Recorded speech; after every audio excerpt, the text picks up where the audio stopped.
이 땅에 살아가면서 상처가 없는 사람은 없습니다.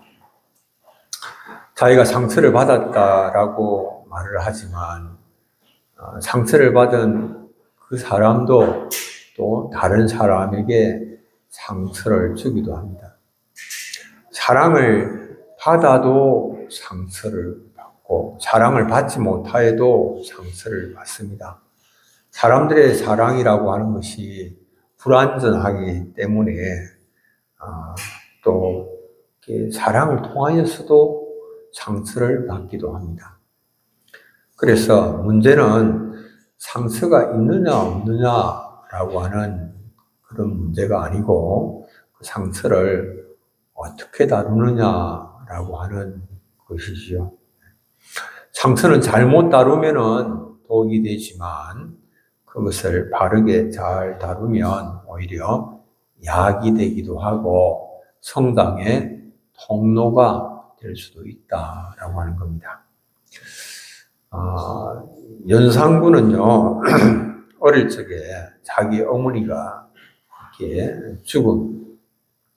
죽었다라고 하는 그것이 큰 상처가 되었죠. 나중에 자신의 어머니가 어머니 윤씨가 폐위가 되었고, 그리고 사약을 받아서 죽었다라고 하는 그 사실을 알고, 그리고 복수를 하리라 그렇게 다짐을 하고, 그래서 많은 사람들이 갑자사를 통하여서 죽임을 당하였죠. 그리고 그는 폭정에 폭정을 거듭하다가 마침내 비참한 최후를 맞고 말았습니다. 그런데 또 한 사람, 정조도 역시 자신의 아버지 사도세자가 뒤주에 갇힌 채 죽었다라고 하는 그런 아픔의 상처가 있었죠. 그런데 그 아버지 사도세자가 뒤주에 갇혀가 죽는 데는 노론 세력이 또 이 사도세자를 위험인물로 지목을 하고 또 그를 죽이는 일에 일조를 했기 때문에 그들에 대한 그런 분노의 마음으로 복수를 다짐할 수도 있었겠지만은 그는 분노의 악순환을 끊고 상처를 극복을 하고 위대한 개혁 군주가 되었던 것이죠. 그러고 보면 상처가 우리의 인생을 지배 결정하지는 않는다라고 하는 것입니다. 오히려 그 상처를 어떻게 해석하느냐, 우리의 시각과 우리의 관점이 문제가 된다는 것을 알 수가 있습니다. 요셉은 깊은 상처를 받았습니다. 그러나 그 상처 때문에 요셉은 미움과 정오의 종이 되어서 살지는 않았습니다. 오히려 그 상처를 잘 극복하고 하나님의 구원 계획의 도구가 되는 정말 멋진 삶을 요셉이 살은 거죠. 우리가 이게 요셉의 가정을 보면 상처투성이의 요셉 가정임을 두 번째로 볼 수가 있는데요. 요셉의 가정에서 상처가 없는 사람 한 사람도 없었습니다. 요셉의 가정에 보니까 다 모든 식구들이 켜켜이 상처가 다 식구들의 마음에 쌓여 있었습니다. 야곱이 요셉에 대한 편애를 하였기 때문에 형들은 그것으로 인하여서 시기와 질투의 마음으로 상처 가운데 살아갔습니다. 요셉은 철없는 말, 또 그런 고자질로 인하여서 형들의 마음을 더욱더 상하게 만들었습니다. 형들은 요셉을 죽이려고 했습니다. 그러다가 요셉을 팔아넘겼는데 그것은 또 요셉에게 얼마나 큰 상처가 되었겠습니까? 야곱은 요셉의 피 묻은 그런 옷을 보고는 그것이 요셉이 짐승에게 찢겨 죽었다라고 하는 그런 증거로 생각했기 때문에 그 자신보다 아들을 먼저 보낸 그 야곱의 마음은 평생 정말 어떠했겠습니까? 평생 극심한 슬픔 속에 지낼 수밖에 없었던 것이지요. 요셉도 형들도 아버지도 모두 상처를 입었습니다.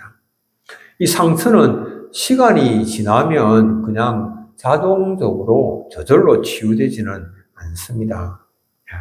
요셉이 형들을 고센 땅에 정착할 수 있도록 그렇게 하였지만은 형들은 여전히 죄책감에 눌림 가운데에 두려운 마음을 품고 있었습니다.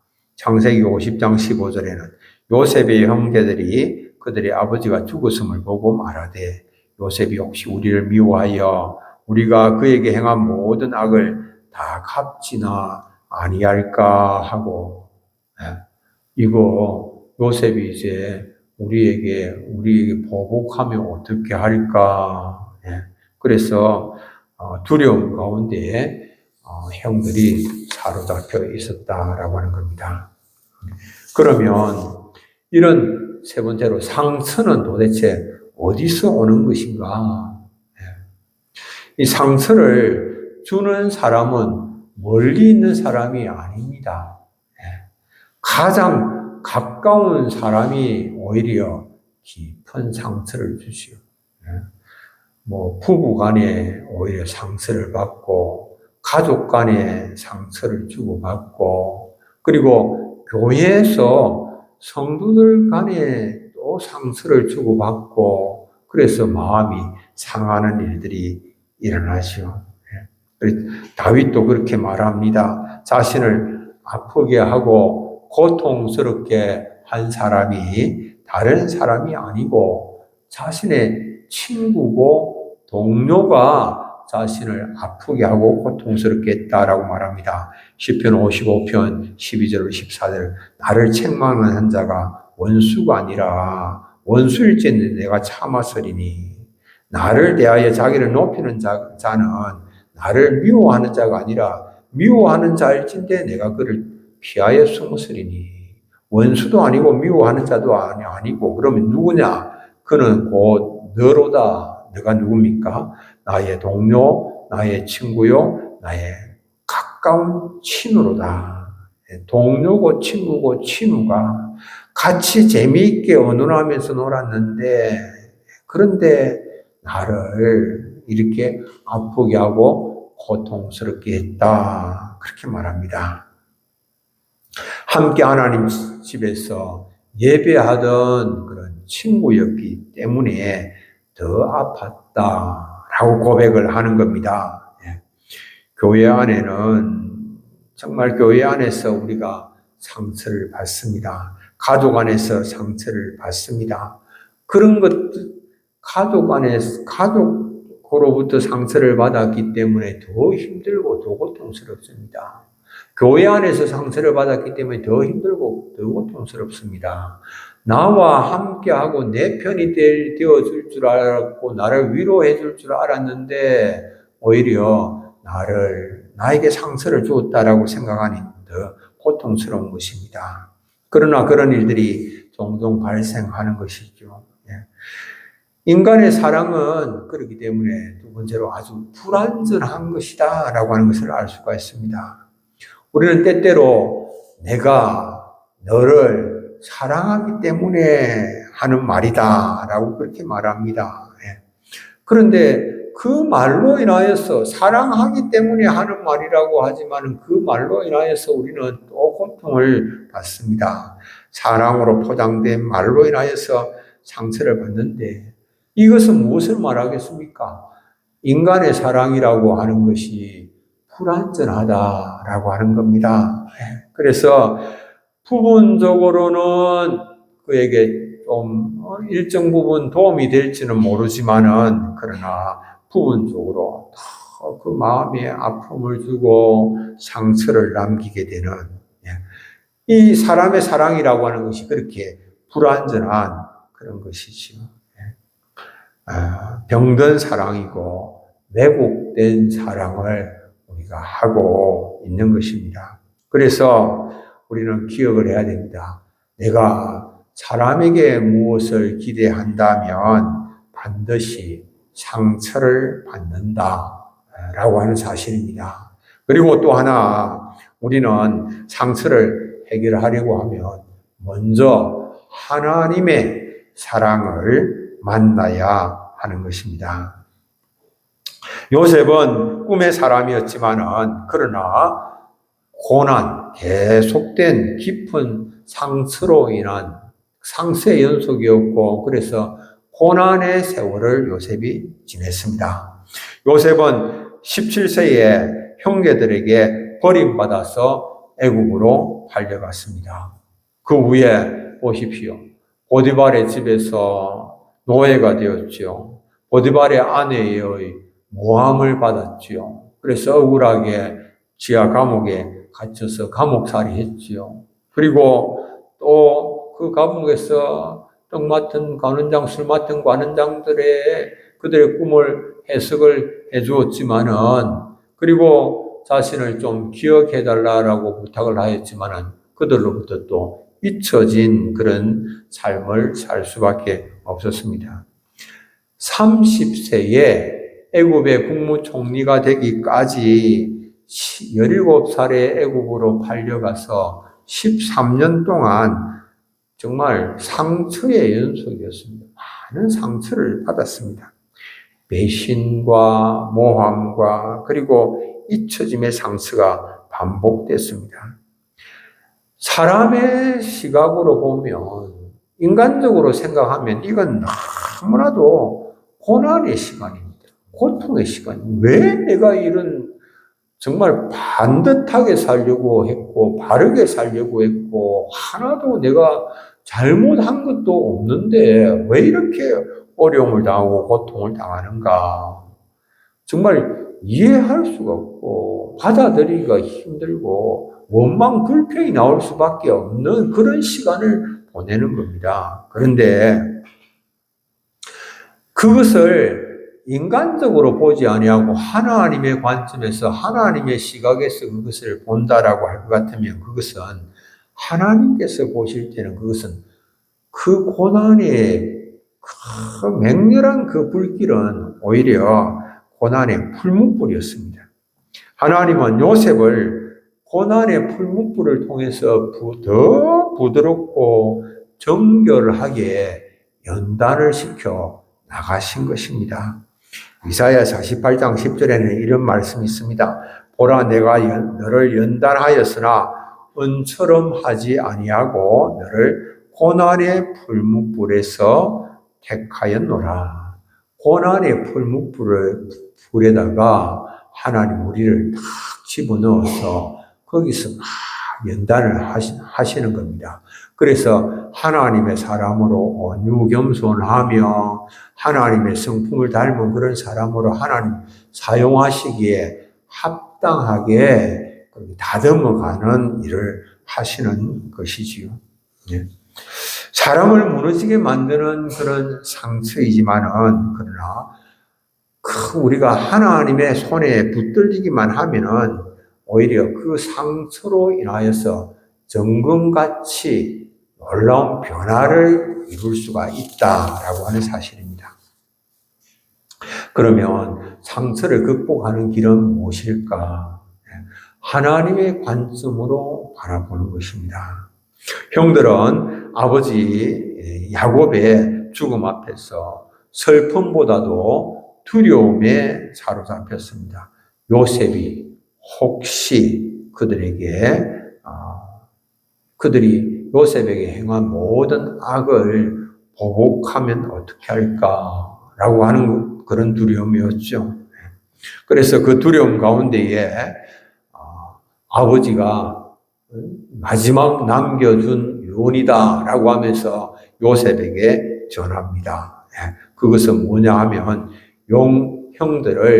형들에게 잘못이 있다고 하더라도 용서하라고 아버지께서 마지막 유언을 남기셨다. 그 말을 전하는 것입니다. 그러면서 요셉에게 그들의 허물과 죄에 대하여서 용서를 구하였습니다.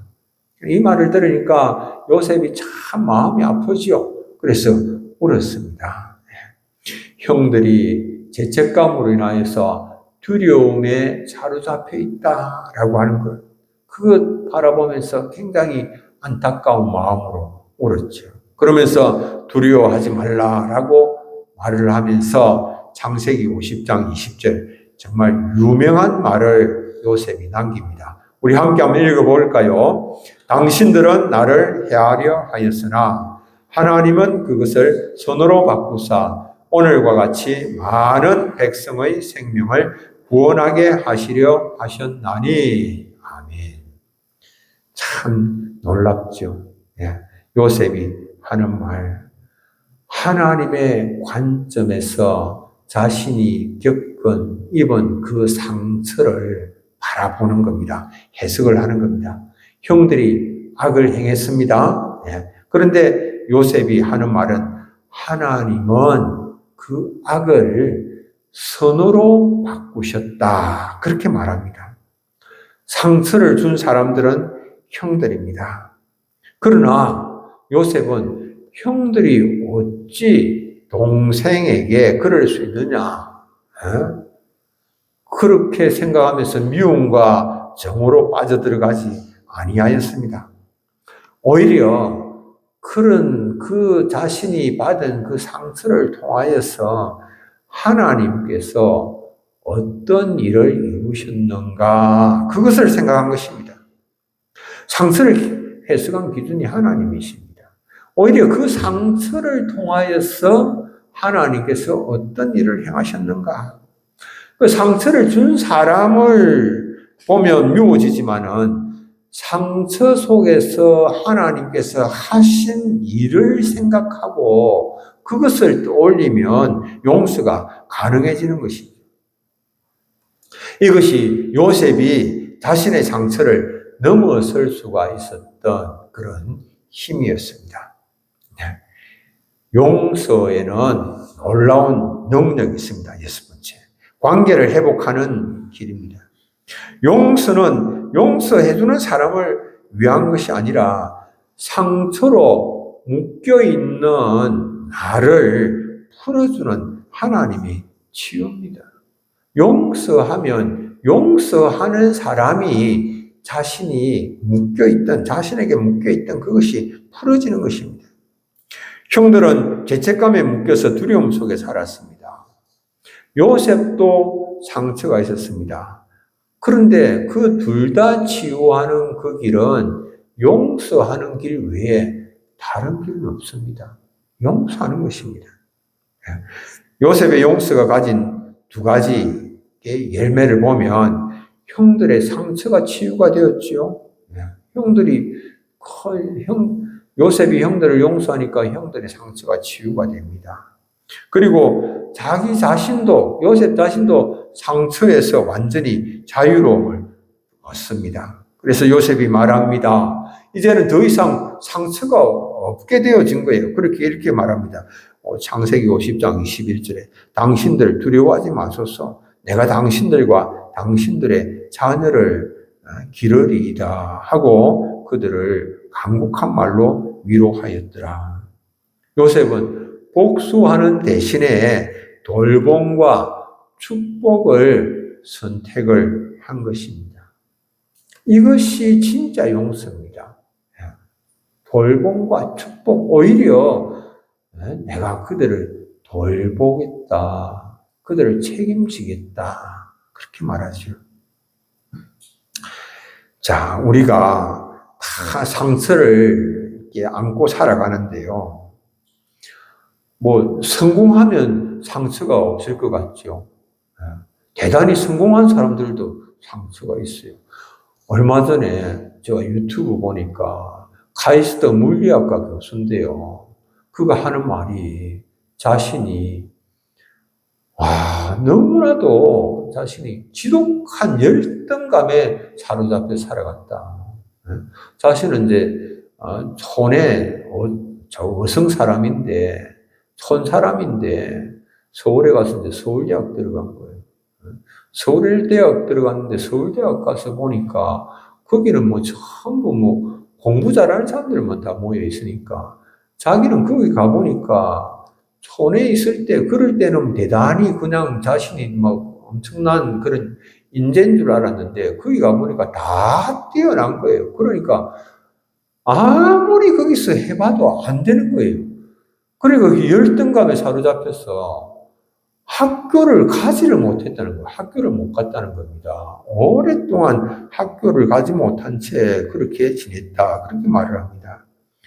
열등감으로 인한 상처가 관계를 힘들게 하고 그리고 그 삶을 무너지게 만드는 그런 것이죠. 우리는 다양한 상처로 인하여서 고통 가운데 살아갑니다. 상처를 진주로 빚어내기 위하여서는 상처를 단순히 그냥 시간만 흘려보내는 것이라고 해서 되는 것이 아니고 그 상처를 다루는 그런 몇 가지 원리들, 원칙들을 생각을 해야 됩니다. 첫째로는 우리가 그 상처를 직면을 해야 됩니다. 아프면 아프다라고 말을 해야 됩니다. 거룩한 솔직함입니다. 그것은 상처가 골마 터지는 가장 큰 이유는 나는 괜찮다. 다 지난 일이다. 그러면서 상처가 있음에도 불구하고 상처가 없는 것처럼 그렇게 행세하면 감정을 쏘이기 때문에 오히려 골마 터지게 되는 겁니다. 그런데 마음이 아프면 내가 마음이 아픕니다. 하나님께 내놓는 겁니다. 하나님께 아뢰는 겁니다. 요셉도 형들을 만났을 때 방성대우하면서 울었습니다. 눈물은 부끄러운 것이 아니고 치유의 시발점, 시작점이 될 수가 있다라고 하는 겁니다. 마음에 아픔과 눈물이 있을 때에 하나님 앞에 단언 기도를 올려드리는 것입니다. 자신의 고통과 억울함과 문제를 하나님께 아뢰면서 하나님 도와주십시오. 하나님 너무 아픕니다. 너무 힘듭니다. 이 문제로 인하여서 제가 너무 고통 가운데 있습니다. 뭐 그냥 정당케 아무 일도 없는 것처럼 그렇게 행하는 것이 아니고 하나님 내 마음이 이렇게 많이 상하고 있습니다. 하나님 정말 억울합니다. 너무 아픕니다. 있는 그대로 하나님 앞에 자신의 감정을 쏟아내는 겁니다. 하나님께 자신의 마음의 아픔의 상처를 드러내는 그 순간 상처는 더 이상 자신의 것이 아니고 하나님의 치유의 대상이 되는 거죠. 하나님께서 만지시고 하나님께서 치유해 주시는 겁니다. 그래서 우리가 상처를 좀 직면을 하고 하나님 앞에 쏟아내고 사람들 앞에 자꾸 내가 뭐 원수 같겠다고 이렇게 하고 저렇게 하고 막 아무 소용 없습니다. 그런 일들은. 오히려 그 마음만 더 힘들고 어려울 뿐이에요. 두 번째 우리가 기억해야 될 원칙은, 원리는 그 상처에 대하여서 그 상처를 지금까지 내 시각으로 바라보면서 해석했을 때 그것이 큰 아픔이 되고 고통이 되는데 그 상처를 재해석을 하는 겁니다. 재해석을 하는데 어떻게 재해석을 하는가 하면 그 자신에게 아픔이 된 그 주어를 이제 그 사람이 나에게 이럴 수가 있나라고 하는 것에서 이제는 하나님으로 바꾸어서 그렇게 다시 한번 생각을 해보는 겁니다. 하나님의 시각으로 재해석을 하는 것이지요. 우리가 상처에서 벗어나지 못하는 이유가 그렇습니다. 내 인생 드라마의 주연을 나에게 상처를 준 사람, 그 사람으로 삼고 있기 때문에 그러하다라고 하는 겁니다. 상처 준 사람을 중심으로 자꾸 모든 것을 생각하니까 내가 그 상처에서 헤어나지를 못하는 것입니다. 그럼 우리 이렇게 생각하거든요. 내가 그에게 어떻게 대했는데 그가 나에게 이럴 수가 있어? 그 사람 때문에 내 인생이 이렇게 망가졌어? 꼬이게 되었어? 이렇게 생각하니까 그러니까 자꾸만 내가 그 지옥으로 빠져들어가는 겁니다. 그 사람이 지옥으로 빠져들어가는 거죠. 그런데 이제는 그렇게 생각하지 아니하고 그 사람이 그렇게 했을지라도 그러나 하나님은 이걸 우리가 써보는 겁니다. 그 문장을 써보면 상황이 달라집니다. 요셉의 경우 한번 생각해 보십시오. 형들이 나를 팔았습니다. 그러면 엄청난 상처지요. 그러나 거기서 그것을 다시 한번 재해석을 해보는 겁니다. 그러나 하나님은 나를 많은 백성들의 생명을 구원하시기 위하여서 나를 먼저 애굽으로 보내셨다. 이러면 이게 완전히 그냥 달라지는 거죠. 하나님 놀라운 섭리와 계획 가운데, 경륜 가운데에 만백 여러 민족들을 구원하기 위하여서 구원자로 애굽에 먼저 가게 되어진 거죠. 요셉이 여러분들 보디발의 아내의 모함으로 감옥에 갇혔다. 어떻게 그럴 수가 있나? 이렇게 생각하면 엄청난 그런 상처죠. 그러나 하나님은 오히려 그 감옥에서 이런 이 애굽의 최고의 지도자들을 만나게 하셔서 그래서 그곳에서 국정에 관한 모든 것들을 다 수업받고 배우게 하셨다. 이렇게 생각하면 오히려 완전히 그것이 하나님의 놀라운 계획 가운데에 어디 가서 그런 사람들을 만나며 그런 사람들과 교제하며 그런 사람들을 통하여서 이 놀라운 나라를 어떻게 움직여 나갈 수가 있을지 그런 방법들 그런 것들을 배울 수가 있겠습니까? 돈을 줘도 배울 수가 없는 그런 일인데 그런 일들을 행하셨다.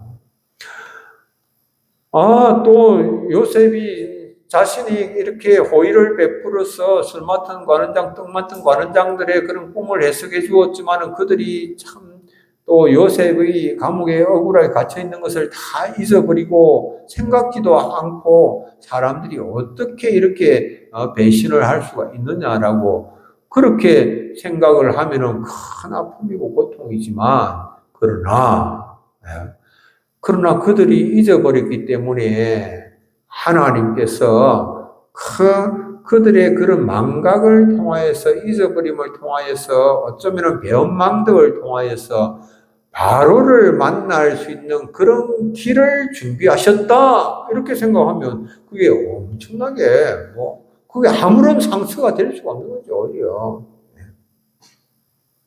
그래서 우리가 재해석을 하는 겁니다. 남편이 나에게 상처를 줬다.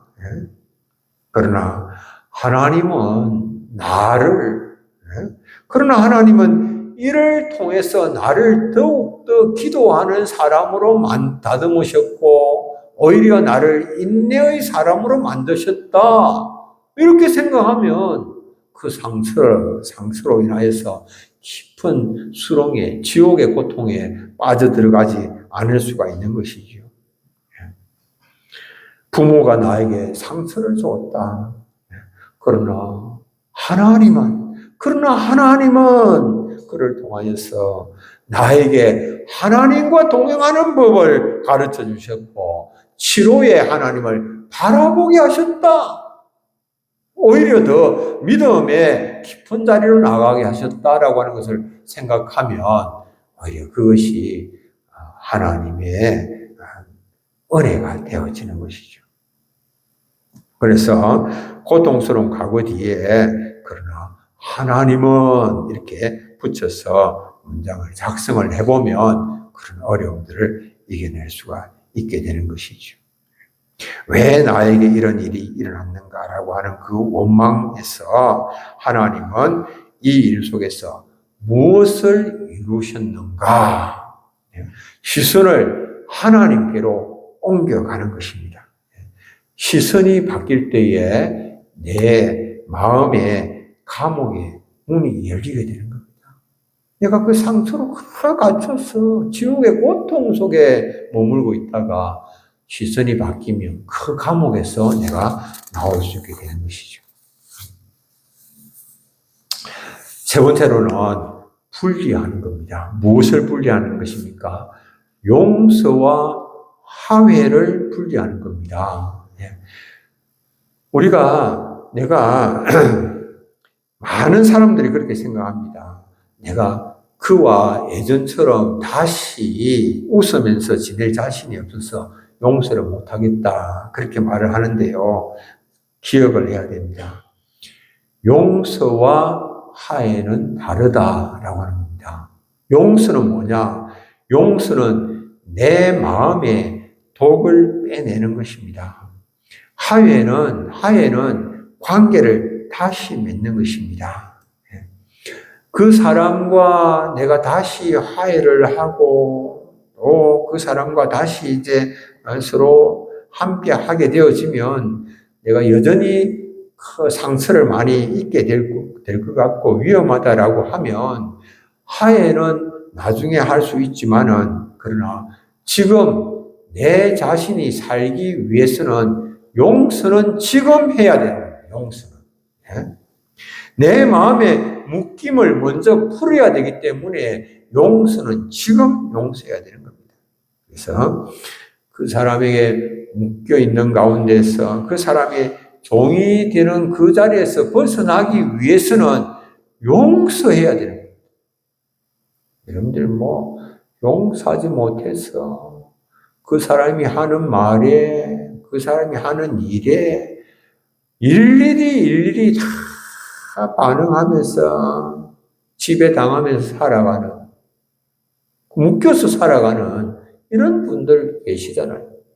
여러분들 누군가를 정말 미워하고 있고 용서하지 못하고 있으면 그 사람의 소식이 들려지면 그것으로 인하여서 막 자기는 고통당하는 거예요. 힘들어지는 거예요. 그러나 그걸 다 용서를 해버리고 주님, 내가 용서하기로 결단합니다. 그래서 우리는 구체적으로 내가 복수할 수 있지만은 그 복수의 권리 포기를 선언하는 것입니다. 하나님, 이제 제가 그를 미워하고 갚아줄 그런 권리를 하나님께 반납합니다. 나에게는 더 이상 그를 미워할 권리가 없습니다. 원수 갚는 것이 내게 있다 하셨으니 심판은 하나님께 다 맡기고 나는 내 마음의 감옥에서 걸어나가겠습니다. 그렇게 다 선포를 하고 나가는 것입니다. 용서는 감정이 동할 때 하는 것이 아닙니다. 의지적으로 결단하는 겁니다. 오늘 그 결단의 기도를 드리시고 그래서 내가 먼저 치유받는 우리 사랑하는 성도님들 되시길 바랍니다. 마지막으로 성화입니다. 이건 뭐냐 하면 자신의 상처를 통해서 다른 사람들의 상처를 싸매는 것입니다. 자신의 상처를 사명으로 성화시키는 것이죠. 이 요셉은 보면은 이제 자신이 상처를 입었지만은 그러나 그것을 사명으로 성화를 시키죠. 뭐 하겠다고 말합니까? 자신이 그들과 그들의 자녀를 돌보겠다. 정말 이게 그렇게 하면서 상처가 사명으로 바뀌는 겁니다. 상처가 별로 흉터가 빛나는 별이 되는 그런 것이죠. 아픔이 정말 이렇게 놀라운 그런 사명으로 바뀌어지는 겁니다. 오늘 우리가 참 상처가 있죠. 상처가 있는데 내가 하나님을 만났는데 하나님 말씀대로 내가 순종을 해보니까 나의 이런 상처가 아픔이 이렇게 치유가 됐어. 내가 하나님을 겪어봤는데 하나님께서 오히려 이런 것들을 다 통하여서 궁극적으로 다 선하게 유익되게 나를 인도하셨어. 이거 내가 경험을 하고 내 주위에 그런 아픔과 고통 가운데 살아가는 사람이 있을 때에 그를 위로하는 그 일을 내가 감당한다면 그러면 정말 우리가 나의 아픔을 사명으로 바꾸어 나간 그런 삶이 되어지는 거죠. 상처를 진주로 바꾸어 주시는 하나님을 바라봐야 됩니다. 상처가 깊을수록 하나님은 더 큰 은혜와 사명을 준비를 하십니다. 상처가 우리의 인생을 결정하지 않습니다. 상처를 해석하는 하나님의 관점과 시선, 그것이 우리의 인생을 결정합니다. 하나님은 우리의 상처를 선으로 바꾸시기를 원하십니다. 하나님의 시선으로 그것을 바라보시면서 하나님, 당신들은 나를 헤아려 하였지만은 하나님은 그것을 선으로 바꾸셨습니다. 고백할 수 있는 우리 사랑하는 성도님들 다 되시기를 축복합니다. 찬송 한 장 부르겠습니다. 438